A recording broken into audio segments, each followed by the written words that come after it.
हाल ही में पूरी दुनिया ने इसराइली और अमरीकी मुश्तरका फौजी कार्रवाइयों, जिन्हें इन ममालिक की जानिब से राइजिंग लायन और मिडनाइट हैमर के नाम दिए गए, को देखा। इन कार्रवाइयों का आगाज बुलंद व बांग दावों और बड़े तुल्को एहतशाम के साथ इन दोनों हुकूमतों की जानिब से किया गया। इन ऑपरेशन का बुनियादी मकसद ईरान के जौहरी प्रोग्राम को तबाह करना और ईरान को जौहरी ताकत बनने से रोकना था। ताहम तमाम तर जदीद टेक्नोलॉजी और बंकर बस्टर बमों के इस्तेमाल के बावजूद असल सच्चाई ये है कि दोनों ऑपरेशन अपने इस सबसे अहम हदफ को हासिल करने में नाकाम रहे। इनमें ईरान के जौहरी ज़खायर और उसकी ज़ेरे ज़मीन तनसीबात दोनों शामिल हैं। ताहम नेतन्याहू और डोनाल्ड ट्रंप अपने अपने ज़ाती मकासद में ज़रूर कामयाब हुए हैं, जिन पर मैं ज़रा आगे चलकर बात करूँगा। मिडलबरी इंस्टीट्यूट और James Marton centre for non proliferation studies के मशहूर जौहरी माहिर डॉक्टर जेफरी लिवस के मुताबिक ये हमले बज़ाहिर देखने में तो बड़े मुतासरकुन लग सकते हैं, लेकिन ये ईरान के जौहरी इंफ्रास्ट्रक्चर के असल और अहम हिस्सों को निशाना बनाने में नाकाम रहे। डॉक्टर लिवस ने वाज़े तौर पर कहा कि ये हमले हिकमत अमली के लिहाज से शानदार थे, लेकिन स्ट्रेटेजिक नाकामी साबित हो सकते हैं। ये बयान इस बात की निशानदही करता है कि अगरचे हमलों की मनसूबाबंदी और जदीद लड़ाका तैयारों और मिसाइलों का इस्तेमाल बड़ा उम्दा तरीके से किया गया, लेकिन वो ईरान के सबसे खतरनाक जौहरी असासों को तबाह ना कर सके।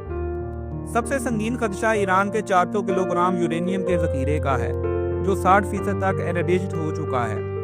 माहिरीन के मुताबिक अगर ईरान इस यूरेनियम को मज़ीद एनरिच कर ले तो वो तकरीबन 9 से 10 जौहरी बमों के लिए आला दर्जे का मवाद तैयार कर सकता है। खुद इसराइली वज़ीर-ए-आज़म बेंजामिन नेतन्याहू ने कहा कि इन हमलों का बुनियादी सबब यही था। उसके अपने अल्फाज के मुताबिक ईरान ने 9 से 10 एटम बमों के लिए काफ़ी हद तक एनरिच्ड यूरेनियम तैयार कर लिया है। मगर हैरत अंगेज बात यह है कि इन हमलों के बाद भी ईरान का यूरेनियम ज़ख़ीरा महफूज है और उनकी मौजूदा जगह भी मालूम नहीं। हमलों से कबल तसव्वुर था कि ये यूरेनियम ईरान की एस्फहान यूरेनियम कन्वर्जन तंसीब के करीब गहरी ज़ेरे ज़मीन सुरंगों में ज़ख़ीरा किया गया होगा। ये सुरंगें जदीद इंजीनियरिंग के मुताबिक तैयार की गई हैं, जो हवाई और मिसाइल हमलों दोनों से ईरान के जौहरी प्रोग्राम की हिफाजत के लिए डिज़ाइन की गई हैं। लेकिन बैनुल-अक़वामी एटमी तवारई एजेंसी के सरबराह राफेल ग्रोसी के मुताबिक ईरान ने बमबारी शुरू होने से पहले ही अपना एनरिच्ड यूरेनियम खुफिया तौर पर नई जगहों पर मुंतकिल कर दिया।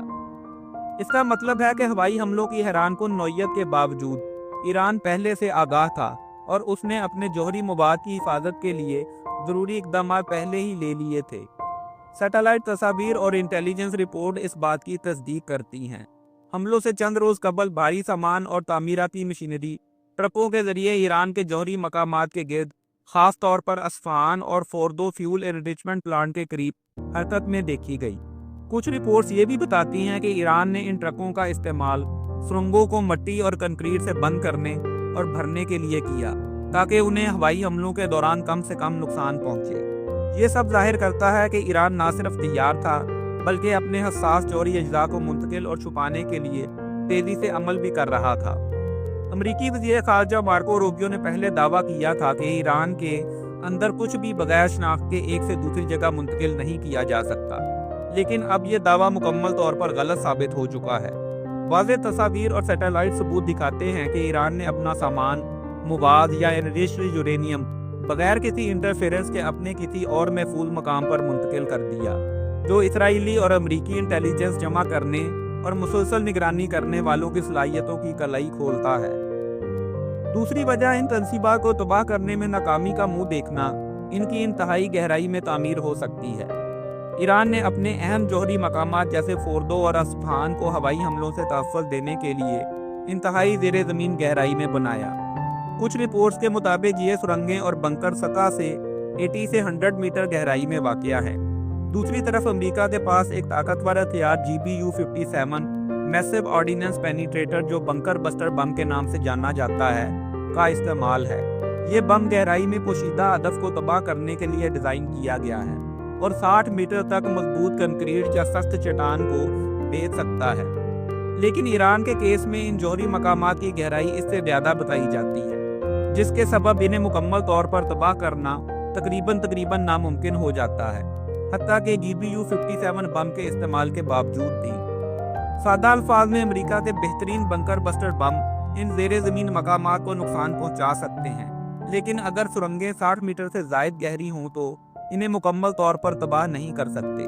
मुदरजा बाला वजूहात के सबब मुमकिन है कि ऑपरेशन राइजिंग लाइन और मिडनाइट हैमर के तहत भारी बमबारी के बावजूद ईरान के हसास तरीन जौहरी मकामात अब भी महफूज हों। ईरान ने पहले ही अपना यूरेनियम नामालूम मकामात पर मुंतकिल कर दिया था और वो मकामात जो हदफ बनाए गए हैं उनकी इंतहाई गहराई के बायस अब भी ये मुमकिन है कि वो जुज़वी तौर पर महफूज हों।